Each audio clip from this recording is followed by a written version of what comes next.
So this video is going to be a continuation of my analysis of Doc Dark's video of the things that he's learning about the PC gaming side. What I'm going to do is I'm going to comment, I'm going to put in I'm going to chime in, and there's going to be a lot of verboseness coming out. Like if I play 1 minute of his video and do a 10-minute video, it's just simply because there are many things to explore. And those of you who are maybe thinking about this change or this movement, it will benefit you in one way or the other to be able to kind of maybe explore this whole thing. And I think you're eventually going to start coming to see things from a different perspective. Doc's PC, he paid about $800 for. I basically did a model build for about $661 just to compete with what I thought was the PlayStation proposition, which is somewhere around, 660 if you actually go super conservative, when in reality you actually, if you pay for PlayStation Plus for the last 4 years, you're around 840. Some people 900 if they pay premium cost on games is what I call it. Every game that releases at launch, there's a premium for the console version. Let me show you an example. Elden Ring Shadow of the Erdtree DLC, right, is $36.49. Elden Ring Shadow of the Erdtree PlayStation will have a premium, and I'm just going to throw out a guess of about $5 more. Oh, $3 more. Well, that's competitive. That's good. That's very good. This to me is a really good price. I thought this was going to be much more. So good. There's like a $6 price point difference in this. $4 actually. This is great. This is good that, the expansion is actually sensible. But it is Elden Ring, so I'm not surprised that they're actually pretty close. If I say something like Tekken 8, that actually dropped in price significantly on PC. Back when I was doing these comparisons, this was like $50. Tekken 8 on PlayStation right now, if you actually go on PlayStation, and yes, this game launched, not recently, but it's one of the more recent examples. Let's check out Tekken 8 and see what the price point right now is. So it's $48.99. It's on sale, offered through 5/2. This one is competing. So 39 versus 48, that's $11, $10 or so. I wanted to go ahead and show that. So let's watch Doc's video because I like to introduce with that so that people can see the numbers and you figure out what's going on. So let's continue watching Doc's video, I guess. As you can see right now, I did this on purpose. It's overkill. I'm getting... Oh, by the way, he's talking about how he's connected the game to his 4K display, and he's the 4K display, yes, his PC is not geared for 4K gaming.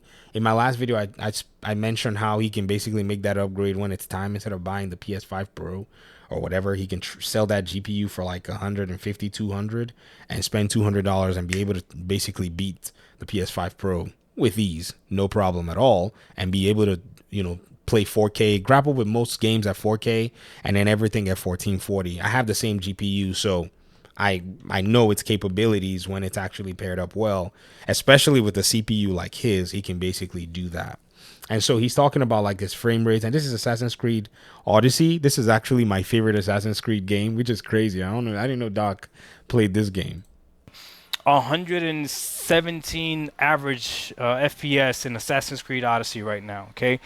Graphics settings, right? You could have it set to whatever the game wants it set to, or you could custom it however you want, which there's videos online as to what graphics settings do. I know for me, I learned early on that shadows are pretty much of waste, in my opinion. Like, I walk around real life and I don't see crazy sharp shadows anyways. So I don't know why they thought that crazy sharp shadows in games were actually looked more realistic. But that's a very good point, Doc.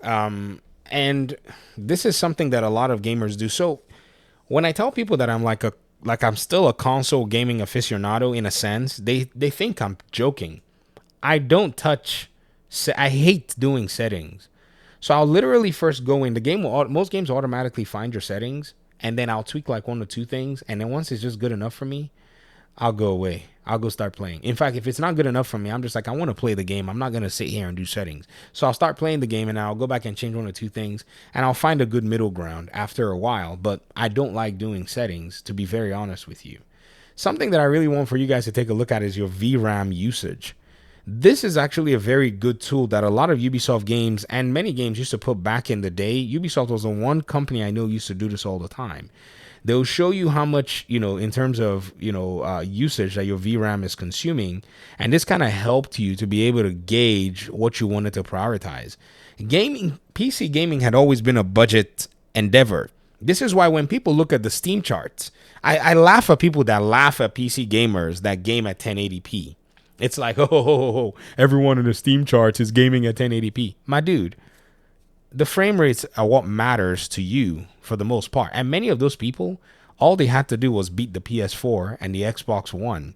They didn't have too much of a, console to beat out. So most of them are in 1080p gaming. They've gotten their money's worth out of it. And to go move to 4K gaming on PC means you're challenging true and native 4K. You're not doing this upscaling checkerboard resolution nonsense. So you really got to cut your coat to your cloth. However, because eventually prices start to come down, many of them are going to be easily, sitting at 4K gaming with no problems.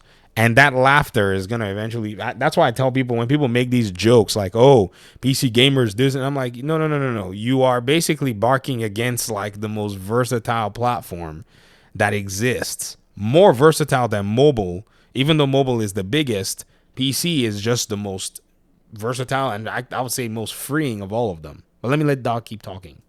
Regardless, the good thing about it is that if you lower the shadow quality, I mean, you don't got to go all the way to low like I did. The game will still look pretty good, and you'll have a lot of overhead for FPS. That's one of the things I learned. So, yes, you will have to tinker in here. Not me, Doc. I played this game with the 1080 Ti, even though I used an OP CPU at the time, Ryzen 9 3900X.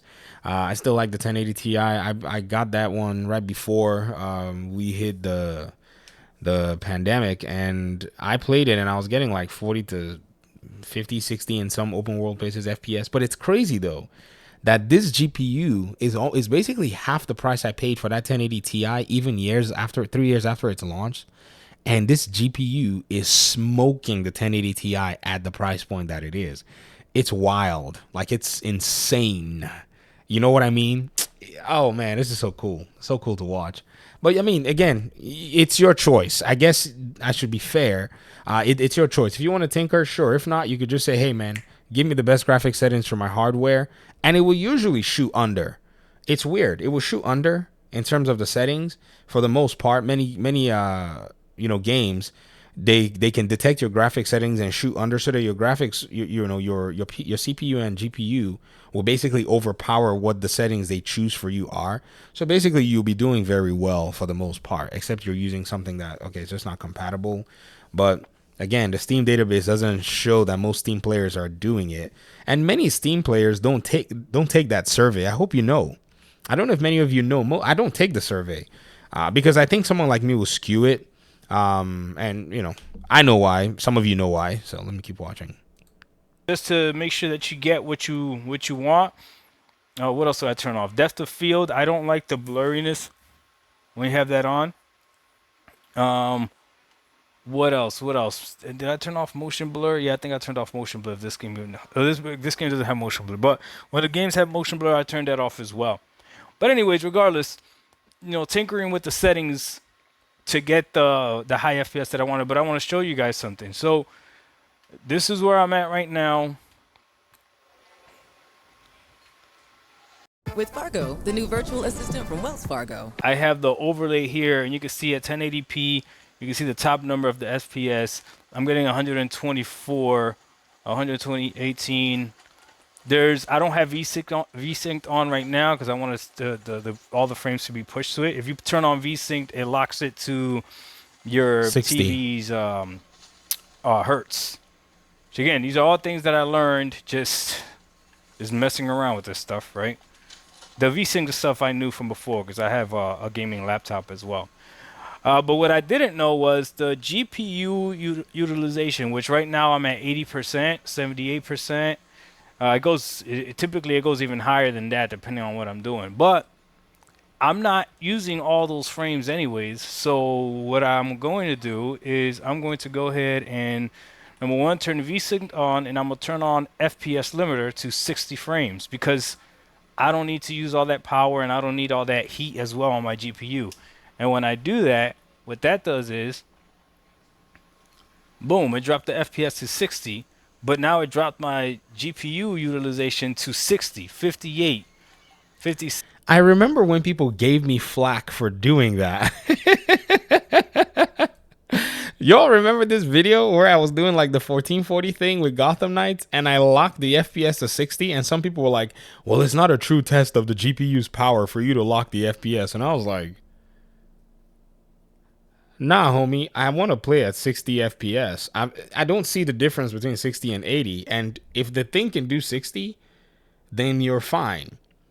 You're not playing some action adventure game at 90 to be able to make a big difference for you. And Gotham Knights is the one game where in terms of action game, you actually benefit from the game being at high frame rates. This is why a lot of people on console didn't really like it because it was 30 FPS and just some things are cool like perfect dodge.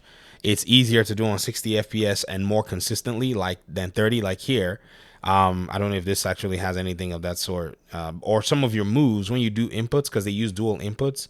So let me see if I do any perfect dodge 1, 2, and then I do a double. It's not a perfect dodge, but it's an input that actually you time as the enemies are doing that. So sometimes you just lock your FPS. That way you're not, buggling down your CPU and your GPU. There's no need. You've got the power, but sometimes you just realize that you don't even need it. It's weird. I don't know. He's going to start acting like most PC players, and he's already acting like most PC players, and he ain't even been here long enough. So that's weird, though, that I got laughed at. I got people telling me, why'd you lock it? Look at it. I locked it in this video, and I remember the comments. They were like, well, why'd you lock it to 60 FPS? I was like, yo, what do you mean? Why did I lock it for 60 FPS? Because I wanted to. The graphics card is actually a 1080p-ish graphics card. But somehow, I tested it with the 1440 monitor, and I was like, let me lock it so I can see if I can get a steady 60. Gave me a steady 60 for the most part. I think I got some 58, 59 drops, but you could see it. So sometimes you could just do that just because you want to. Trust me, it's okay. 58, 57.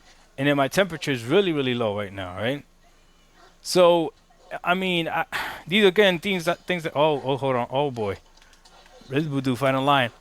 Oh no, that's not a lion, find a wolf. Come on. I got you, dog.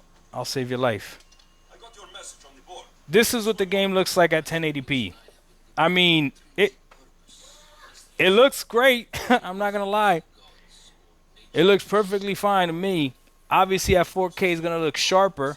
But to me, it still looks good. And right now, I'm not using any upscaling or anything like that. I've turned off all the upscaling on the Radeon Adrenalin software. Because I want to... Native is what you actually will be looking for the most part. And upscaling is good too. I mean, I know we fight about these little intricacies, but upscaling can be solid. Like when I use upscaling, even in Gotham Knights with FSR, man, the FSR implementation recently has been magnificent. Show you what the raw performance looks like, right? Now again, this is an older title, so obviously it's going to run well, but man, gaming on PC, once you're in the game, it's way better than gaming on the console for the most part. Okay. Well, who's attacking me now? Oh snap! Okay, so I guess Doc is having too much fun. Doc, you're gonna get in trouble for saying that. So here's the thing. I'm making these videos because, again, I know what I understand for the most part. What many people might think in regard to all this stuff. I think I get a sense of, what might be going on. Some people have said to me, not everybody wants to go on console, or not everybody wants to get it. Sorry, everybody wants to go on game. Look at this shot. I shot that thing through his leg too, man. And I wanted to actually. I mean, I know it sounds like I'm being a braggart, but I really wanted to do that. Like I play this game too much, and sometimes I make some stupid moves. That's a perfect dodge I was talking about.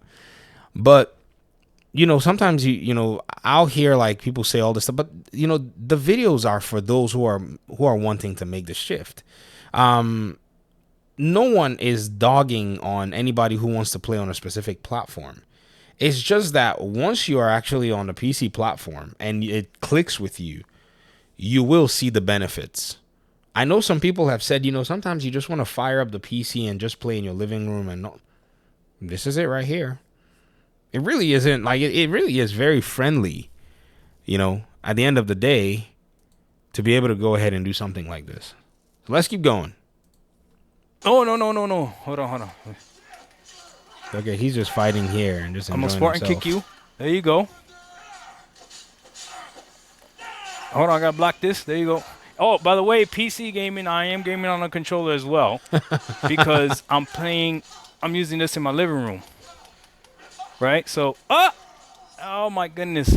I not too long after, I haven't watched this video fully, by the way. So again, I'm just gonna stop here. I'll just keep going. This video probably gives me it just gives me all the material that I need. So thanks, Doc, and I'm probably gonna maybe do some explanation stuff before I continue watching the video, because this analysis has basically hit 15 minutes. I don't want to bore you guys too much. Talk to me in the next video. Talk to you soon. Peace out.